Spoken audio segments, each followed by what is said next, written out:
वहीं बिहार की अगर बात करें तो अररिया में एक सिपाही को बड़े अफसर से लॉकडाउन का पास मांगना महंगा पड़ गया है। सिपाही ने अपनी ड्यूटी निभाई और सीनियर अफसर ने सिपाही को सरेआम उठक बैठक करने के लिए मजबूर कर दिया। ये तस्वीरें आप देखिए। दरअसल सिपाही गोनू तात्मा ने जिला कृषि अधिकारी से लॉकडाउन का पास दिखाने को कह दिया था और पास नहीं दिखाने पर 500 रुपए फाइन लगाने की बात कही, लेकिन वहीं पर तैनात पुलिस के बड़े अफसर को ये बात रास नहीं आई है और उन्होंने सिपाही से उठक बैठक लगाने को कह दिया और सरेआम उनकी बेइज्जती की है। ये क्या खाकी का इंसल्ट नहीं है?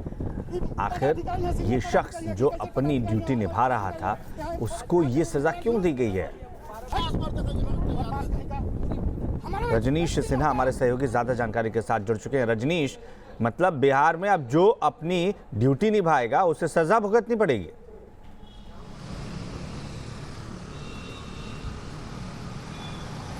देखिए, बिल्कुल ये जो तस्वीर सामने आई है, ये तस्वीर बिल्कुल हैरत में डालती है और ये कहीं ना कहीं इसकी जितनी निंदा की जाए उतनी कम है। फिलहाल सरकार ने इसमें जांच के आदेश दे दिए हैं। अररिया के डीएम और एसपी को संयुक्त रूप से इसमें जांच करके उन्होंने कहा है कि जल्द से जल्द इस पर एक रिपोर्ट दिया जाए और जो लोग भी दोषी इसमें पाए जाएंगे उन पर कार्रवाई होगी। आप इस तरह से कोरोना के जो फ्रंट वॉरियर्स हैं उनके मनोबल को आप तोड़ नहीं सकते। एक सिपाही जो अपनी ड्यूटी कर रहा है और इस वक्त पुलिस की एक बड़ी भूमिका है लॉकडाउन को सफल बनाने में, और इस तरीके से आप एक पदाधिकारी से अगर उनका आई कार्ड मांगते हैं, पास मांगते हैं और उनको इतना बुरा लग जाता है। और सबसे आश्चर्य की बात है कि वहाँ जो सीनियर पुलिस अफसर पहुँचते हैं वो भी उस सिपाही को ही डांट रहे हैं। वो इस कृषि पदाधिकारी के साथ खड़े दिख रहे हैं और ये बहुत ही अजीब सी परिस्थिति है जिसको लेकर अब सरकार बिल्कुल बैकफुट पर है और सरकार लगातार इसमें जांच की बात कह रही है, एडमिनिस्ट्रेटिव इंजेक्शन देने की बात हो रही है। हमारी बात हुई आईपीआरडी, बिहार के आईपीआरडी मिनिस्टर हैं नीरज कुमार, उन्होंने कहा है कि इस पर जल्द से जल्द रिपोर्ट आएगी और तुरंत कार्रवाई की जाएगी। इस तरीके की चीजें बिल्कुल बर्दाश्त नहीं की जाएगी, क्योंकि अगर आप एक सिपाही का मनोबल इस तरीके से तोड़ देंगे तो जो दूसरे जगह पर जो तमाम लोग ड्यूटी कर रहे हैं, जो पुलिस से जुड़े हुए लोग हैं,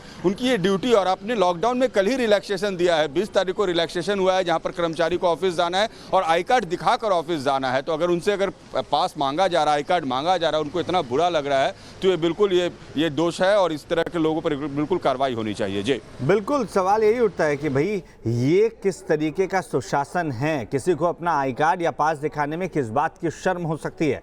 ये तस्वीरें हम लगातार दिखा रहे हैं जो पोल खोलती है कि किस तरीके से नीतीश कुमार के राज्य में सुशासन के नाम पर धज्जियां उड़ाई जा रही हैं कानून की। एक शख्स जो अपनी ड्यूटी निभा रहा है उससे सरेआम बेइज्जत किया जाता है और बेइज्जत करने वाला भी कोई और नहीं है। सज़ा पाने वाली भी खाकी है, सज़ा देने वाला भी खाकी है, ड्यूटी निभाने वाला भी खाकी है और ड्यूटी निभाने पर पनिशमेंट देने वाला भी खाकी से जुड़ा ही शख्स है, जो अपने आप में कई सवाल नीतीश सरकार पर खड़े कर रही है। हालांकि इस पर हमारे सहयोगी रजनीश सिन्हा ने नीरज कुमार से बातचीत की थी, सूचना और जनसंपर्क मंत्री। उन्होंने क्या कुछ कहा है आपको वो भी दिखाते हैं।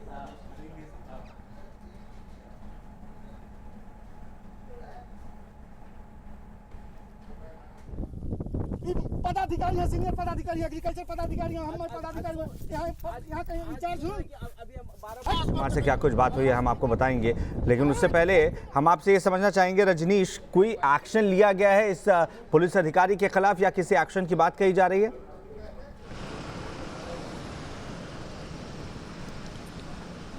देखिए, एक्शन की बात कही जा रही है, एसपी और डीएम इस पर जांच करेंगे। कल जो मेरे पास खबर आ रही है वो ये आ रही है कि एसडीपीओ का ये कहना था, जो वहाँ पर डीएसपी होते हैं उनका कहना था कि हम लोग ने प्राथमिक जांच की है और शुरू में खुद से सिपाही ने उठक बैठक करनी शुरू कर दी डर से। मगर ये पूरी बात वीडियो को आप देखिए तो गले नहीं उतरती है। कोई सिपाही खुद से कैसे उठक बैठक करेगा? उसका पदाधिकारी वहाँ पर मौजूद है, वो लगातार उसे डांट रहा है। आप उसके एम्बियंस को अगर सुनिएगा तो वो अजीब सी परिस्थिति है जहाँ पर बेचारा वो सिपाही ये समझाने की कोशिश भी कर रहा है कि वो अपनी ड्यूटी कर रहा था, उसके बाद उसे पनिशमेंट दिया जा रहा है। तो फिलहाल सरकार ने इस पर जांच बैठा दी है और उम्मीद है हमें कि आज ही ये जांच रिपोर्ट आएगी और शाम होते होते कार्रवाई होगी, क्योंकि ये सुशासन पर एक सवाल है और नीतीश कुमार इमेज को लेकर बहुत कॉन्शियस है। और सबसे खास बात यह है कि बिहार के गृह मंत्री खुद मुख्यमंत्री हैं, तो गृह मंत्री मुख्यमंत्री हों और उनके जो मातहत जो कर्मचारी हैं उनके साथ इस तरीके का बर्ताव किया जाए तो ये बिल्कुल हमें लगता है कि कार्रवाई इसमें आज होनी ही चाहिए। जी बिल्कुल, वीआईपी कल्चर खत्म करने की सिर्फ बातें होती हैं। कम से कम बिहार के अंदर जो तस्वीर देखने को मिल रही है वो तस्वीर यही कहानी बयां कर रही है। ये वही बिहार है जहां पर कोटा से बच्चों को लाने के लिए जब कहा जाता है तो मुख्यमंत्री मना कर देते हैं, लेकिन वहां विधायक के बच्चे को लाने के लिए वो खुद पास पे साइन करते हैं, उसकी इजाज़त देते हैं। और अब देखिए, जब एक पुलिस का अधिकारी, एक हवलदार वहां पर पास मांगता है, जो कि उसकी ड्यूटी है, जो कि उसका कर्तव्य है, और पास दिखाना उस आदमी की कर्तव्य के अंतर्गत आता है जो बाहर निकला हुआ है। बिना पास के वो नहीं निकल सकता है, लेकिन पास दिखाने से ना सिर्फ वो कतराते हैं बल्कि जब इसकी शिकायत इस इसके बड़े अधिकारी से की जाती है तो उसे सरेआम इस तरीके से बेइज्जत किया जाता है जो अपने कर्तव्य का पालन कर रहा था। नीरज कुमार जो कि सूचना और जनसंपर्क मंत्री हैं, उनसे हमारे सहयोगी रजनीश सिन्हा ने पूरे मसले को लेकर जब बातचीत की थी तो क्या कुछ उन्होंने कहा है, पहले आप वो भी देखिए।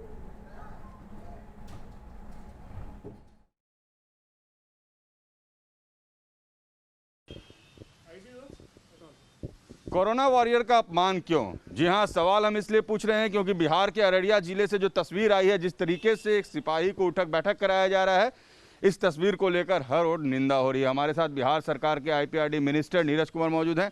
नीरज जी, ये तस्वीर जो आई है सामने, बहुत ही शर्मनाक।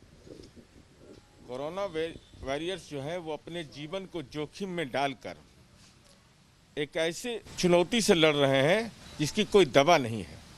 स्वाभाविक रूप से उनका मनोबल मजबूत किया जाना आवश्यक है। जो ही इस बात की सूचना मिली तो जिला प्रशासन के दोनों महत्वपूर्ण पदाधिकारी, जिलाधिकारी और पुलिस अधीक्षक ने संयुक्त रूप से जांच का निर्देश दिया और यथाशीघ्र जांच का प्रतिवेदन समर्पित करने का भी निर्देश दिया। जो भी विधि सम्मत कार्रवाई होगी, जो कार्यपालिका के तयशुदा प्रावधान है, वह सुनिश्चित होगा। आपको लगता नहीं है कि ये जो शख्स थे जिनको उठक बैठक कराई जा रही है, इन्होंने अपनी ड्यूटी का अनुपालन किया? आप किसी से पास मांगते हैं इस लॉकडाउन में, ये उनकी ड्यूटी है और उनकी ड्यूटी के एवज में उन्हें इस तरह की सजा दिया जाना है, मतलब आपको लगता है कि ये बहुत ही निंदनीय है? लॉकडाउन का अनुपालन आवश्यक और ऐसी स्थिति नहीं, सामान्य तौर पर भी किसी भी व्यक्ति को यह अधिकार प्राप्त है। हम मंत्री हैं तो हमारा आई कार्ड नहीं चेक कर सकता है, चेक कर सकता है वो। उनका ड्यूटी है, मोरल ड्यूटी भी है, एडमिनिस्ट्रेटिव ड्यूटी भी है। इसलिए स्वाभाविक रूप से ऐसे समय में, खास करके जब समाज के अंदर में एक बड़ी चुनौती से जूझना हो, तो व्यक्ति को खुद संयमित होना चाहिए और व्यवहारिक जीवन में भी संयमित होना चाहिए।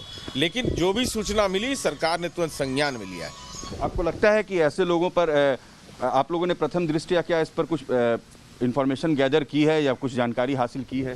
पुलिस अधीक्षक अररिया से हमने बात किया, उन्होंने कहा कि संयुक्त रूप से हम और डिस्ट्रिक्ट मजिस्ट्रेट ने जांच का आदेश दिया है।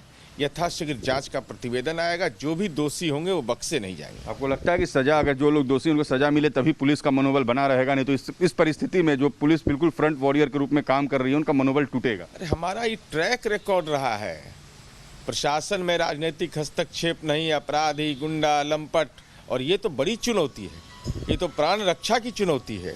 इसमें कोई बाधा उपस्थित करेगा तो निश्चित रूप से एडमिनिस्ट्रेटिव इंजेक्शन हम जब देते हैं ना, तो बाद में भी लोगों को याद रहता है कि कैसा कड़ा इंजेक्शन गवर्नेंस इस राज्य में मिला है। चलिए, तो एडमिनिस्ट्रेटिव इंजेक्शन की बात कर रहे हैं। बिहार के आईपीआरडी मिनिस्टर नीरज कुमार कह रहे हैं कि ऐसे लोगों को बख्शा नहीं जाएगा। पुलिस का मनोबल तोड़ना बिल्कुल गलत, और वो भी उन कोरोना वॉरियर्स का जो इस वक्त इस संकट की घड़ी में समाज और देश को बचाने की कोशिश कर रहे हैं। इंतजार एसपी और डीएम के रिपोर्ट के आने का होगा और देखें उसके बाद सरकार कार्रवाई क्या करती है। वीडियो जर्नलिस्ट सत्येंद्र के साथ रजनीश सिन्हा, न्यूज नेशन, पटना।